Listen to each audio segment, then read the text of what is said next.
अखिलेश जी ने एक पोस्ट किया और उस पोस्ट में बड़ा साफ उन्होंने ये बता दिया, वो था तो तंज बीजेपी पर, एक कटाक्ष था, लेकिन उससे पता लग गया कि अखिलेश जी इस चुनाव भर में क्या क्या बोलने वाले हैं।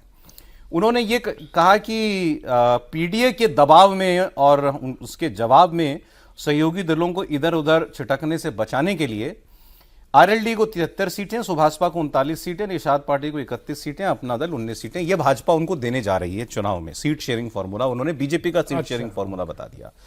तो उनका कहना यह था कि सभी लोग जो हैं ये खूब डिमांड करेंगे और इस बार योगी जी के पास कोई चॉइस नहीं है कि इन लोगों को अपने साथ रखना है, तो इनके मन मुताबिक सीटें देनी पड़ेंगी। अब ये बिल्कुल एक हवाई तंज है, जैसा अखिलेश जी की आदत है तंज करना, तो वो वही है। वैसे जरूरत नहीं है, लेकिन फिर भी बता देता हूं कॉन्टेक्स्ट के लिए आपको। जैसे जिस आरएलडी को वो कह रहे हैं 73 सीटें, तो आरएलडी तो पिछली बार इन्हीं के साथ लड़ी थी सर। तो आरएलडी पिछली बार लड़ी थी 33, ये कह रहे हैं बीजेपी देगी 73, 40 सीट ज्यादा देगी। सुभाषपा को जो है पिछली बार लड़ी थी 19, ये इस बार कह रहे हैं कि 39 सीटें बीजेपी देने वाली है। तो इस तरीके से है, तो वह एक इमेजिनरी फिगर उन्होंने दे दिया। लेकिन वो कह ये रहे हैं सर बाय एंड लार्ज, ये इनकी इन दलों की जरूरत भाजपा को इसलिए है। ये सारे दल कौन है?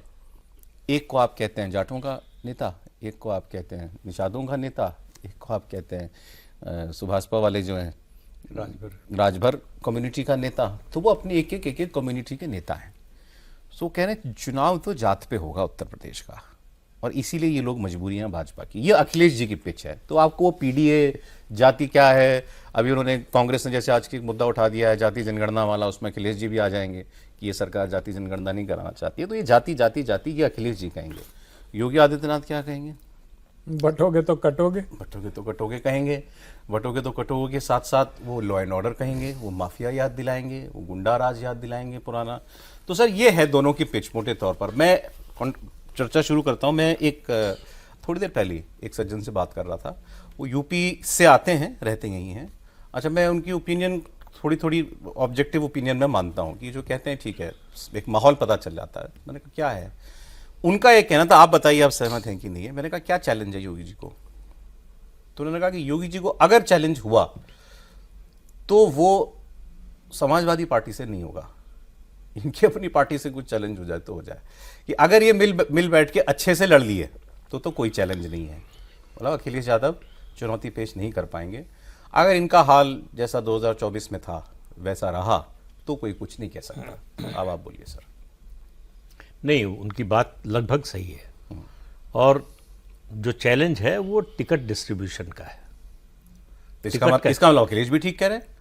नहीं, टिकट डिस्ट्रीब्यूशन मतलब किन लोगों को आप टिकट उम्मीदवार बनाते हैं, वो बंटवारे की बात नहीं। अच्छा, अखिलेश यादव को समझ में नहीं आ रहा है कि वो बोल क्या रहे।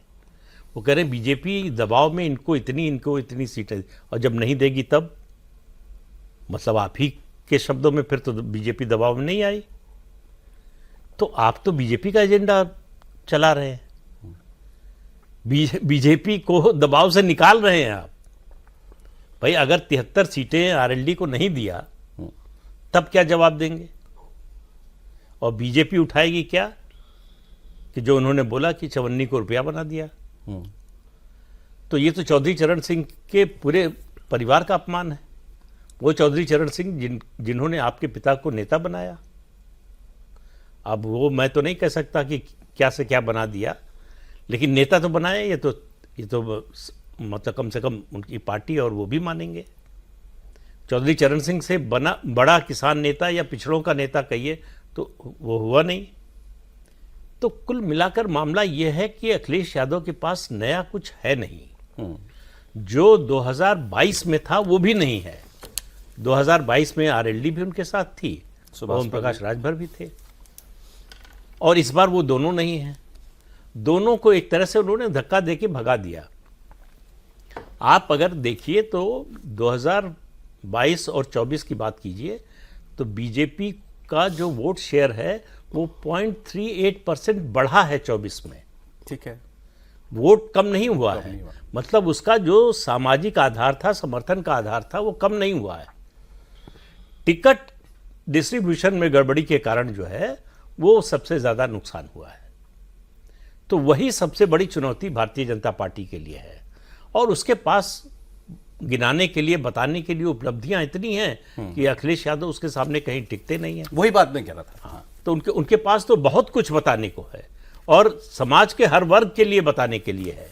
चाहे केंद्रीय योजनाओं की बात कर लें, चाहे आप कानून व्यवस्था की बात कर लें, आप एक्सप्रेसवे और हाईवे की बात कर लें, आप एयरपोर्ट की बात कर लें, उसके अलावा जिस तरह का एमएसएमई में ग्रोथ हुई है उसकी बात कर लें, नौकरियां जिस तरह से मतलब 9 साल में 9 लाख नौकरियां। सर मैं थोड़ा चौंक गया अभी आपने कहा ना, एक्चुअली मेरे हाथ में वही लिस्ट है जो आप बता रहे थे कि क्या क्या काम हुई, सरकार बताती है ना, ये सरकारी दावा है, मैं ये भी मैं कैविएट बता, सरकारी दावा है कि काम हुआ। मैं आपने एमएसएमई का नाम लिया, अगर ये आंकड़ा सही है तो आप इमेजिन कीजिए योगी जी ने आज जो वहां बताया है इसी समिट में 96 लाख एमएसएमई यूनिट चलती है उत्तर प्रदेश में, 96 लाख, ये बढ़ा है कोरोना 35,000 लार्ज इंडस्ट्रीज, 22,000 स्टार्टअप्स।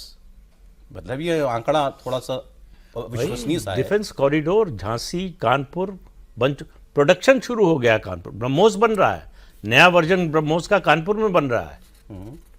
तो ऐसा तो है नहीं कि अगर एक्सप्रेसवे का दावा सरकार कर रही है तो सड़क पे दिख रहा है। ऐसा तो है नहीं कि मुख्यमंत्री के दफ्तर में एक्सप्रेसवे बन गया है या एयरपोर्ट बना है तो एयरपोर्ट तो दिखाई दे रहा है ना। 13 टोटल बनने हैं, 9 बन चुके हैं, हाँ। संचालित है 9 एक्सप्रेसवे। लेकिन ये सब छोड़ दीजिए, ये सब देखिए 17 हवाई अड्डे। कोई भी सरकार होगी, डेवलपमेंट का काम होता रहता है, कोई ज्यादा करता है कोई कम करता है। ठीक है। असली बात होती है लोगों की कि उनको सुख चैन से जीने को मिल रहा है कि नहीं। जीवन रक्षा ये सबसे बड़ा मुद्दा किसी भी समाज में, किसी भी प्रदेश में, कि अगर हम घर से निकल रहे हैं घर वालों को ये भरोसा है कि हम सुरक्षित लौटकर आ जाएंगे।